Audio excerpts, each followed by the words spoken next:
वसुंधरा राजे 2 बार की पूर्व मुख्यमंत्री, हनुमान बेनीवाल उनके बिल्कुल निशाने पर रखते हैं वसुंधरा राजे को हमेशा।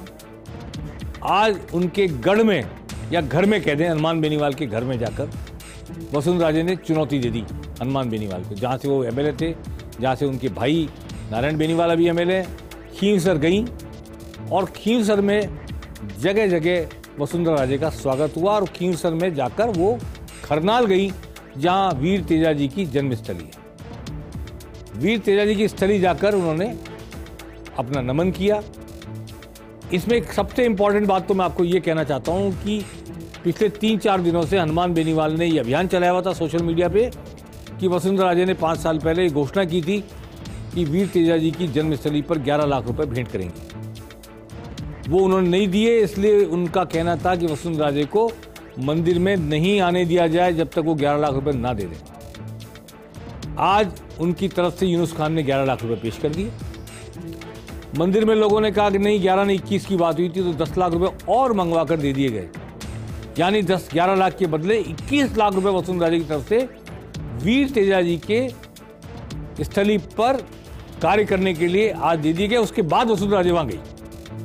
एक इंपॉर्टेंट बात, क्योंकि जाटों के आराध्य देव वीर तेजाजी, उनकी जन्मस्थली, वहां जाकर उन्होंने नमन किया और जाटों के यूथ के आइकॉन बने हुए हनुमान बेनीवाल ने उन्हें जिस कटघरे में खड़ा करने की कोशिश की 3-4 दिन पहले सोशल मीडिया के माध्यम से, उससे बाहर आकर उन्होंने वहां पर अपनी जाकर सभा की।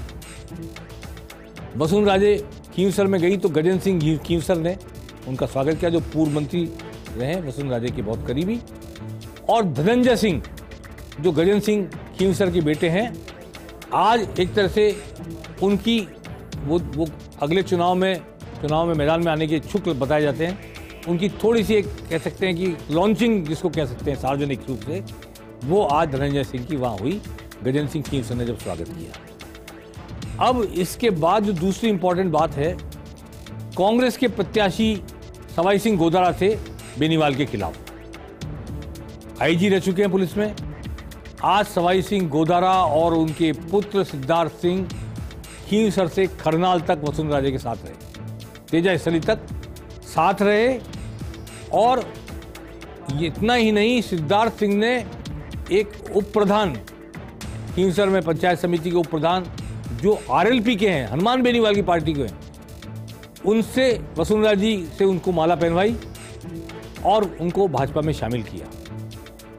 किसने शामिल करवाया? सिद्धार्थ सिंह और सवाई सिंह गोदारा, दोनों पिता पुत्र, जिन्होंने पिताजी ने कांग्रेस के टिकट पर बेनीवाल के खिलाफ चुनाव लड़ा था, कांग्रेस के टिकट पर। ये बड़ा एक रिमार्केबल डेवलपमेंट है जो मैं पेनल्टी कॉर्नर में अंडरलाइन करना चाहता हूं। इसके अलावा वसुंधरा राजे आज मालियों के बीच भी गई वहाँ, और मालियों के बीच जाकर उन्होंने कहा कि एक गौशाला चलाते हैं, उनके साथ वहाँ उन्होंने सम्मान किया उनका। तो उन्होंने ये कहा कि मैं तो मालियों की बहन हूँ, उन्होंने बहन बना रखा मुझे, और फिर मालियों ने भी उनका उसी तरह स्वागत किया। और एक तरह से एक पूरे दौरे में उन्होंने एक राजनीतिक रूप से कुछ पहल की, कुछ पहल करवाई और आगे बढ़ने की कोशिश की। और हनुमान बेनीवाल पर उन्होंने बातों बातों में निशाना साधा और ये कहा कि जो लोग यूथ को बर्बाद कर रहे हैं, उन लोगों से यूथ को बचाना हमारा फर्ज है। हम फिर सत्ता में आएंगे और कोशिश करेंगे कि यूथ गुमराह ना हो। यहाँ ये बात सबसे इम्पोर्टेंट है कि भाजपा के संगठन ने वसुंधरा राजे की इस यात्रा का लगभग बायकॉट किया। जिलाध्यक्ष मोहन राम चौधरी जो एमएलए भी हैं नागौर से, वो नहीं आए यात्रा में, मंडल अध्यक्ष भी नहीं आए और संगठन के पदाधिकारी नहीं आए।